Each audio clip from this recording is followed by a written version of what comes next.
15 अगस्त 2003 पूरा देश स्वतंत्रता दिवस की खुशियां मना रहा था। वहीं कानपुर में रहने वाला राहुल और उसका परिवार इस जश्न को अच्छे से मनाने के लिए पंजाब में स्थित वाघा बॉर्डर पर गया हुआ था।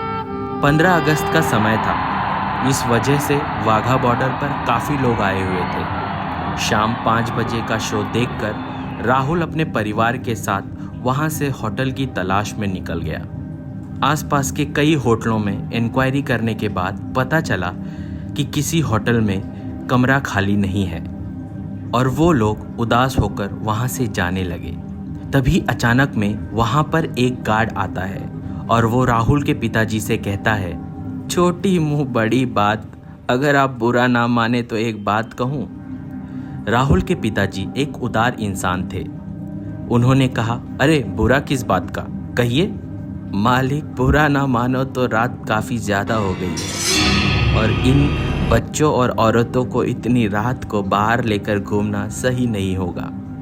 मेरे पास एक छोटी सी कोठी है, आप चाहो तो वहाँ रुक सकते हो, जो बन पड़े दे दीजिएगा।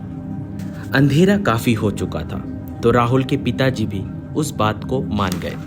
वो इंसान उन्हें एक जंगल के रास्ते जंगल में 5 किलोमीटर चलाकर अंदर ले गया और वहां पहुंचकर उसने अपनी छोटी सी कोठी दिखाई।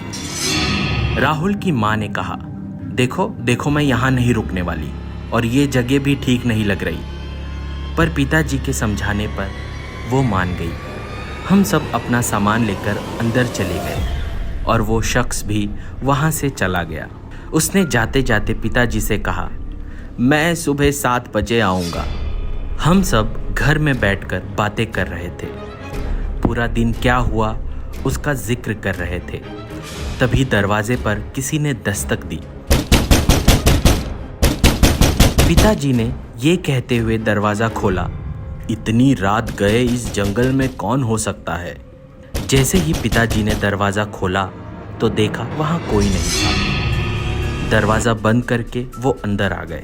थोड़ी देर बाद फिर से किसी ने दरवाज़ा ठोका और इस बार जब पिताजी ने दरवाज़ा खोला तो थोड़ा घबरा गए। सामने एक अजीब सा दिखने वाला इंसान खड़ा था जिसने इंडियन आर्मी की ड्रेस पहन रखी थी। पिताजी को देखते ही उस शख्स ने कहा, कितनी बार कहा है यहाँ मत रुका करो, ये जगह सही नहीं है। और वो यह कहकर चला गया। पिताजी ने उसका कुछ देर पीछा किया पर वो अंधेरे में कहीं गायब हो गया। ये सब देखकर राहुल का परिवार घबरा गया था।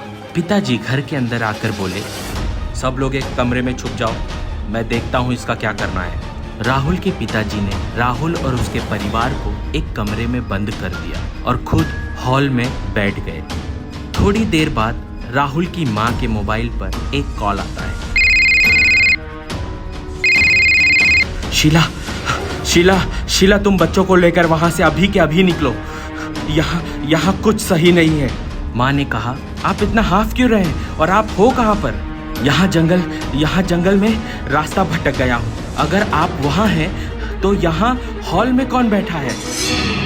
पिताजी का जवाब सुन हम सबके होश उड़ गए। शीला, वो वहां तक पहुंच गया, वो इंसान नहीं शैतान है। जब मैं उसका पीछा कर रहा था तब शायद वो मेरा रूप बदलकर उस घर में घुस गया। तुम सब उसकी बातों में मत आना। ये सुनते ही राहुल ने दरवाजे में बने एक छेद से उस इंसान को देखा। वो हॉल में बैठकर शराब पी रहा था। पिताजी कभी शराब नहीं पीते थे। माँ ने पिताजी को फिर कॉल लगाया, ये पूछने के लिए कि वो ठीक है या नहीं।